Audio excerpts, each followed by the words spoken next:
அதுக்கப்புறம் ஒரு 2 ஸ்பூன் நெய் இதில் ஊற்றிக்கலாம். இது ஒரு வாசனைக்காக தான் ஊற்றுறேன். இப்படி இப்போ இதில் இப்படி கலந்துட்டோன்னு வைங்களேன், நம்ம சுடையில் என்ன ஆகும்னா நம்ம ஏதோ நெய் ஊற்றி சுட்ட டேஸ்ட் கிடைக்கும். அதுக்காக தான் நம்ம இதிலே கலந்துடுறது. இப்போ உப்பு செக் பண்ணிக்குவோம்.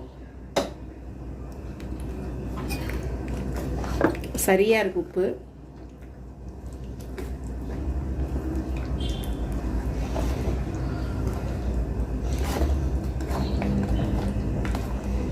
தோசைக்கல்லையும் ஊற்றலாம், அதுக்கப்புறம் இந்த மாதிரி கடாய் வச்சும் ஊற்றலாம்.